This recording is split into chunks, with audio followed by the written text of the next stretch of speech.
यही आपको से डर सोचना नहीं लग रहा है चाहिए। कि गायत्री देवी एक तरफ खड़ी है पार्टी से बीजेपी से और एक तरफ ये स्मिता पूर्वे, इतने धाकड़ लोग हैं, आपके साथ में जनता इस बार है या नहीं है? जनता ही मेरे साथ है। प्राणों से प्यारा हाँ, परिहार हमारा, हम्म। तो हमारे ये सारे प्राणों से प्यारे लोग यहाँ पे हैं और इनको मैं क्यों चाहिए आप इनसे पूछ सकते हो तो ज्यादा बेटर रहेगा। प्राणों से प्यारा कह रही है परिहार को, इस बार जाएंगे कि नहीं विधानसभा में? डिफिनिट जाएगी, जाएंगे? डिफिनिट जाएगी। कि अगले बार की तरह फिर 1500 पे आप लोग नहीं, वोट डाल नहीं। दीजिएगा? पार्टी का काम है छाप देना, वोट जनता देती है। ये जनता ने मन बना लिया है कि ठीक है, अगर पार्टी ने गलत किया, किसी ऐसे को दिया जिसने कि विश्वासघात किया, कितने के बाद में समर्थन किसको देंगे आप? किसी को भी नहीं, क्लियरली किसी को भी नहीं दूंगी।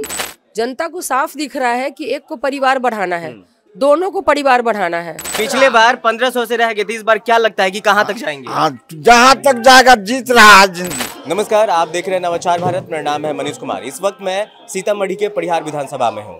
वही परिहार विधानसभा जहाँ से सबकी नज़र बनी हुई है, पूरे बिहार की नज़र है कि परिहार विधानसभा में क्या हो रहा है। हमारे साथ में है धाकड़ लेडी के नाम से मशहूर, मुखिया दीदी के नाम से मशहूर रितु जायसवाल जी। इनसे बात करने की कोशिश करेंगे कि अभी क्या रणनीति है, कैसे काम कर रही है, कुछ ऐसे महत्वपूर्ण मुद्दों पे बात करेंगे। स्वागत है मैम आपका।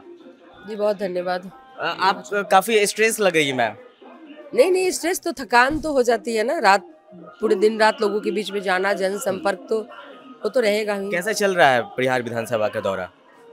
देखिए, हमें चूंकि हम लोग धरातल पे काम करने वाले लोग हैं, तो ऐसा नहीं है कि आज चुनाव है तो हम सक्रिय हैं, आज मतलब 5 सालों में एक बार हुए हैं।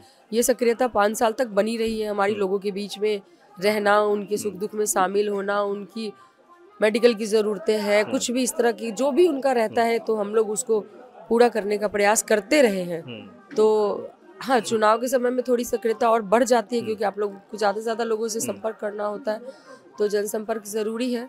बाकी तो 5 साल से मैंने जो काम किया है वो लोगों के सामने है। ये जो लड़ाई है वो परिहार बनाम जनता या व्यवस्था की लड़ाई है। आपका हम एक पोस्ट देखे जिसपे जनता बनाम व्यवस्था की लड़ाई आप बता रही है, और रितु जायसवाल परिहार से ही क्यों, इसके बारे में जरा बताइए, क्योंकि लोग काफी कंफ्यूज हैं। नहीं, परिहार हमारा घर है, हमारा यहाँ ससुराल है और यहाँ से मैं मुखिया रही हूँ यहीं से, और विधानसभा चुनाव में पिछली बार भी लड़ी थी और बहुत थोड़े अंतर से मैं हारी थी। तो मुझे उम्मीद थी कि अगला मौका जो मिलेगा मुझे ही मिलेगा, और इस वजह से मैं 5 साल तक यहाँ पे लगी हुई थी और लोगों से कनेक्ट हो चुकी थी। इमोशनली ये कनेक्शन हो जाता ना, 5 साल 10 साल किसी के बीच में काम कर रहे हो तो। बीच में ये ज़रूर हुआ कि मुझे शिवहर भेजा गया। उसका रीज़न ये था कि चूंकि रमा देवी जी हमारी ही जाति से हैं, चूंकि बीजेपी ने उनका टिकट काटा था, तो आरजेडी को ये लगा कि अगर जाति समीकरण के हिसाब से रितु जायसवाल को भेजा जाए तो एक अच्छा वो वोट बैंक कलेक्ट कर पाएंगे। और दूसरा ये था कि आईएएस का हत्यारा वर्सेस आईएएस की वाइफ, है ना, मतलब तो वो एक जो नैरेटिव बन रहा था वो कहीं ना कहीं से लग रहा था कि अगर इसके साथ अगर जाते हैं। और एक तीसरा ये था कि छवि मेरी कि भाई इतने सारे राष्ट्रीय अवार्ड से सम्मानित है, तो वही ये तीनों चीज़ें इस तरह से हो रही थी कि पार्टी को लगा कि वहाँ से जाकर के मैं चुनाव लड़ना चाहिए मुझे।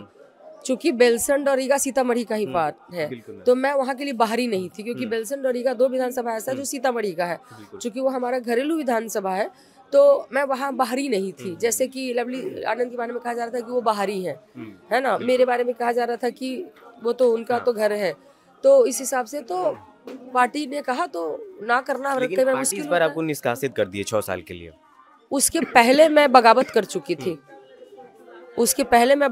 चुकी थी, गलत को गलत कहना अगर गलत है तो ये गलती मैं बार बार करूंगी, और गलत को गलत कह करके कोई बागी कहलाता है तो मुझे उसकी परवाह नहीं है।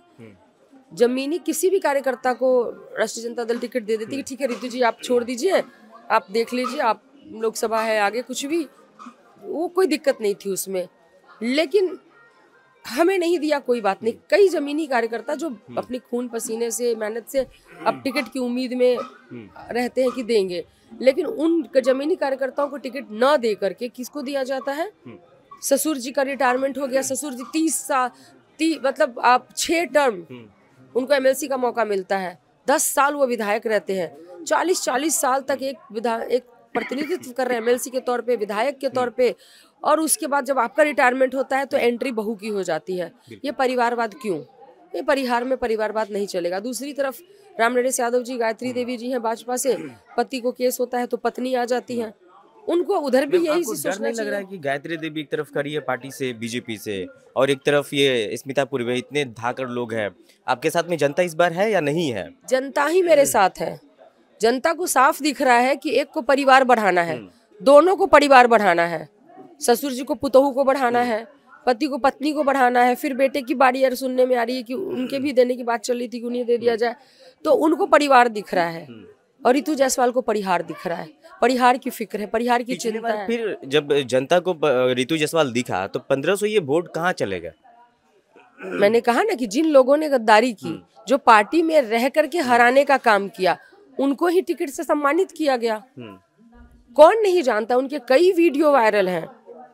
रामचंद्र पूर्वे जी की पत्नी के कई वीडियो जो है वो वोट मांगते हुए वायरल है। पंखा छाप के लिए मांग रहे थे, उपेंद्र कुशवाहा जी का मंच को साझा किया उन्होंने, तो ये तमाम वीडियो वायरल है। तो ये उन्होंने जो पार्टी के साथ धोखाधड़ी किया, गद्दारी किया, ये तो पूरे मतलब हर एक के पास वो वीडियो मेरे ख्याल से पहुंचा हुआ है, एक नहीं 4-4 5-5 वीडियोस है। इस बार का क्या है मैम? ये जनता समझ रही है ना कि आप राष्ट्रीय जनता दल में रह करके आपने राष्ट्रीय जनता दल के में खंजर घोपने का काम किया, और उसके बाद फिर जो है सो अपने मतलब होता है ना कि परिवार को बढ़ाने के लिए राजनीति में आप लेकर के आ रहे हो। तो ये चीजें दिख रही है ना, ये जो गलत है वो गलत है। एक तो आप गद्दारी किया, वो आप दूसरा आप परिवारवाद को बढ़ा रहे हो। क्यों जमीनी कार्यकर्ता क्यों आपके लिए झोला ढोए, क्यों आपके लिए काम करे, क्यों जान दे, क्यों मरे वो, क्यों नहीं कोई जमीनी कार्यकर्ता आपको दिखा? नहीं दिख रहे, रितु जायसवाल नहीं चाहिए थी, नहीं देते, क्यों नहीं दिखा जमीनी कार्यकर्ता आपको? परिहार में परिवारवाद नहीं चलेगा। आपको कोरोना भी हो गया था, कोरोना पॉजिटिव? कोरोना के टाइम पे मैंने बहुत काम किए थे, वो सारे वीडियोस उस समय की जिस तरह से मैं काम कर रही थी, बाढ़ हो कोरोना हो, मैं तो किसी पॉलिटिकल पार्टी में नहीं थी। पहला कोरोना जब आया था तो बाढ़ जब आया था 17 का, मैं तो किसी पॉलिटिकल पार्टी में नहीं थी। 19 का बाढ़ आया था, मैं तो पॉलिटिकल पार्टी में थी। ये पॉलिटिशियंस कहाँ थे, ये कहाँ थे? ये राजद का जो चुनाव हारे थे रामचंद्र पूर्वे जी, कहाँ थे किसी बाढ़ में? कहाँ थे रामनरेश यादव जी, कहाँ थे ये लोग? आप हारो या जीतो, आपकी जिम्मेवारी जनता के प्रति बनती है। मैं चुनाव हारने के बाद भी 5 साल तक अपने जनता के बीच में रही हूँ। 5 सालों तक लगातार उनके एक फोन, उनको मेडिकल ट्रीटमेंट की आवश्यकता है, कहीं भी पटना में या कहीं भी सीओ सुन नहीं रहे हैं, थाना नहीं सुन रहा, परेशान किया जा रहा है, हर एक काम के लिए मैं रही हूँ उनके बीच में।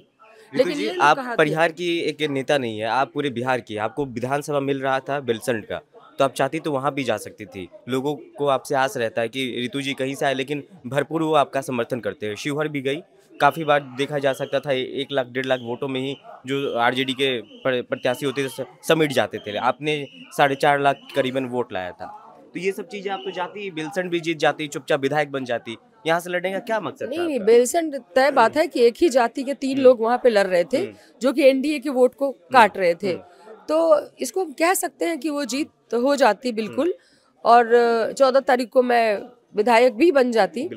लेकिन मुझे एक संतुष्टि चाहिए, मेरे लोगों को, जिनके बीच में मैं रही हूँ, जिनके लिए मैंने काम किया, जिनके दुख को मैंने दूर करने का सोचा है, जो परिहार में भ्रष्टाचार मैंने देखे हैं, तो मुझे इनके लिए काम करना है। पहुंचाएंगे इस बार पहुंचाएंगे? बिल्कुल पहुंचेगा। दूसरी बात, आप अगर मैं चुनाव से 1 हफ्ता 10 दिन पहले मैं चली जाऊं बेलसंड, मैं क्या कहूंगी जाके?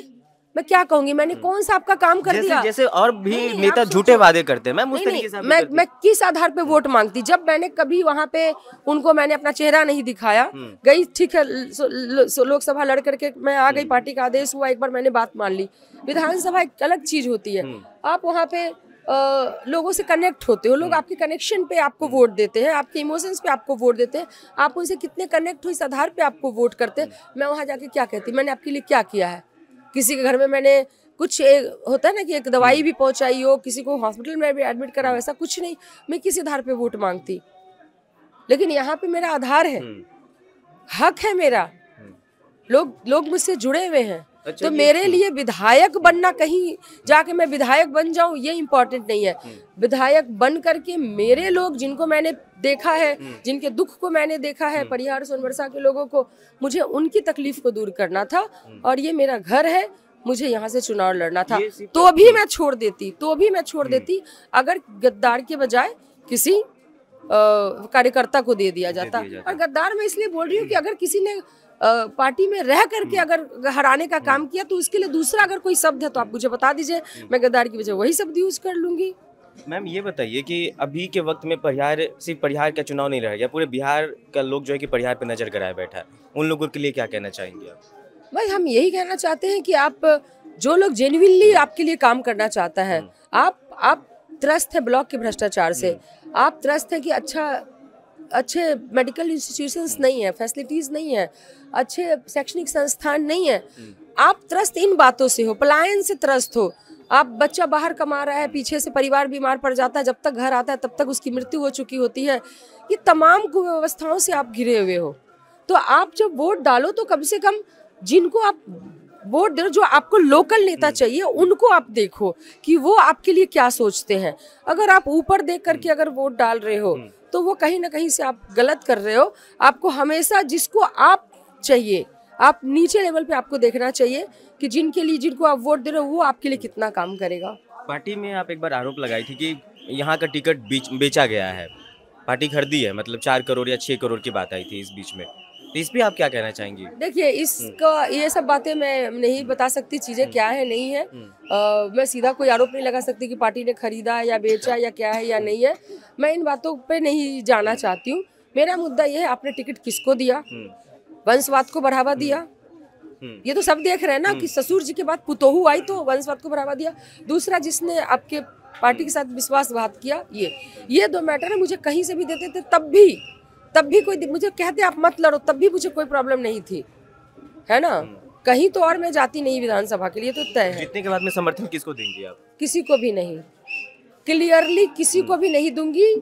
निर्दलीय चुनाव लड़ रही हूँ, निर्दलीय ही रहूंगी क्योंकि मुझे लगता है कि दल से जो चुनाव हुआ प्रतिनिधि होता है उसके कंधे इतने चौड़े नहीं होते जितने निर्दलीय जीत करके जो प्रत्याशी जाएगा, जो उसके कंधे वो अपने दम के साथ अपनी जनता की बातों को रखेगा, उसके अंदर एक अलग वो होगा कि मैं जनता के वोट से जीत करके आई हूँ, मुझे जनता की बातें, जनता के दुख, जनता की तकलीफें, जनता की दिक्कतें मुझे सदन में रखनी है, उनके लिए मुझे मांगना है, वो एक अलग बात होती है। तो मैं उस चीज़ को छोड़ करके मैं क्यों पार्टियों में बटूंगी, क्यों मैं जाऊँगी कि ये पार्टी वो पार्टी, देख लिया मैंने सभी पार्टियों को, अब बस बहुत नारा है कि परिहार बनेगा पूर्णिया, दूसरा पूर्णिया, ये लोग कह रहे हैं, ये लोग कह रहे हैं, निर्दलीय प्रत्याशियों पे लोग भरोसा कर रहे हैं। हम निर्दलीय प्रत्याशी अगर अच्छे हैं तो उस पे लोग भरोसा कर रहे हैं कि अगर पार्टी का काम है छाप देना, वोट जनता देती है, ये जनता ने मन बना लिया है कि ठीक है अगर पार्टी ने गलत किया, किसी ऐसे को दिया जिसने कि विश्वासघात किया या परिवारवाद को बढ़ावा दिया, तो जनता को चुनना है ना नेता, तो वोट तो जनता देगी, पार्टी छाप देगी, सिंबल देगी, लेकिन वोट तो जनता देगी, तो फैसला जनता के हाथों में है। बढ़कर प्यारा आपका परिहार हमारा। क्या बोलना चाहेंगे प्यारों से, जो प्राणों से बढ़कर इन लोगों के लिए? प्राणों से प्यारा परिहार हमारा, तो हमारे ये सारे प्राणों से प्यारे लोग यहाँ पे हैं और इनको मैं क्यों चाहिए आप इनसे पूछ सकते हो तो ज्यादा बेटर रहेगा। चलिए बहुत बहुत धन्यवाद मैम। हमारे साथ में रितु जायसवाल थी और इन्होंने तमाम ऐसे मुद्दे पे बात किया है जो कंफ्यूज थे कुछ लोग जो सुनना चाहते थे।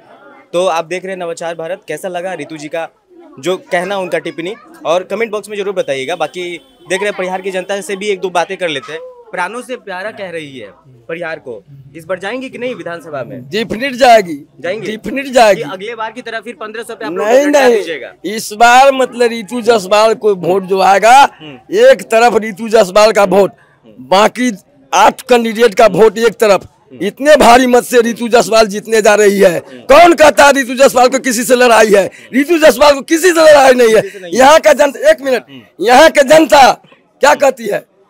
तुम हमसे न हो, पार्टी वाला कहता है तुम हमसे हो, तुमसे मैं नहीं। इसलिए रितु जायसवाल जिंदाबाद जिंदाबाद जिंदाबाद। बड़े बड़े नेता भेज रहे हैं, आप उनको भेज रहे हैं विधानसभा में? भेज रहे हैं? हाँ भेज रहे हैं। सबका समर्थन है? हाँ। पिछले बार 1500 से रह गए थे, इस बार क्या लगता है कि कहाँ तक जाएंगे? हाँ, जहाँ तक जाएगा जीत रहा है, जीत रही है। हाँ जीत रही है 100%। 100%। चलिए, तो यहाँ के परिहार की जनता से भी मैं आपको बात करके बता दिया हूँ कि उनका इस बार का क्या समर्थन है। क्या जनता सच में उनको प्राणों से बढ़कर मान रही है? क्योंकि वो प्राणों से बढ़कर जनता को मान रही है। बाकी आप देख रहे थे नवाचार भारत। कैमरा पर्सन मंजीत के साथ मैं मनीष कुमार, परिहार।